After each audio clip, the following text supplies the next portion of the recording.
নমস্কার, আমি ঝুমা শাস্ত্রী চলে এসেছি আরেকটি নতুন ভিডিও নিয়ে। ভিডিওগুলি ভালো লাগলে অবশ্যই সাবস্ক্রাইব, লাইক, শেয়ার, কমেন্ট করবেন।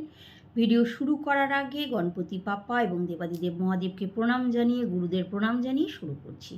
আজকে বলবো বাস্তু রিলেটেড কিছু কথা। তো ব্যাপারটা হচ্ছে, যদি কারোর বাড়িতে নর্থ ইস্টে কোনো ট্রায়াঙ্গেল শেপের ঘড়ি কি কালার, লাল কিংবা হলুদ রঙের থাকে, এটা কিন্তু একটা বাস্তু দোষ তৈরি করে।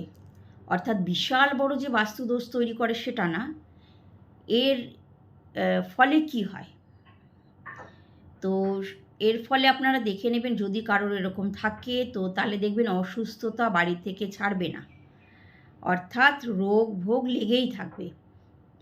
একটি রোগ যদি আপনারা ট্রিটমেন্ট করেন, সুস্থ হয়, তাহলে দেখবেন দেন আরেকটি রোগের উৎপত্তি হলো। তো এরকম চলতেই থাকবে, অর্থাৎ ডাক্তারের কাছে যেতেই হবে। আর যদি অচল হয়ে যায় ঘড়িটি, অর্থাৎ বন্ধ হয়ে থাকে, তাহলে দেখবেন ডাক্তার আপনারা সেভাবে ঠিকঠাক ডাক্তারও খুঁজে পাচ্ছেন না, কিংবা ডাক্তার খুঁজে পেলেও ডাক্তার কিন্তু রোগ রিকগনাইজ করতে পারছে না। তো এই রকম অবস্থা হলে, যাদের এরকম সমস্যা হয়, এরকম চলছে, তারা দেখে নেবেন আপনাদের নর্থ ইস্টে এরকম টাইপের কোনো ঘড়ি আছে কি না। যদি থাকে দেন রিপ্লেস করুন। কীরকম ঘড়ি লাগাতে পারেন? সার্কেল লাগান, সার্কেল শেপ, স্কোয়ার শেপে লাগান, কালার ব্লু রাখুন, হোয়াইট রাখুন।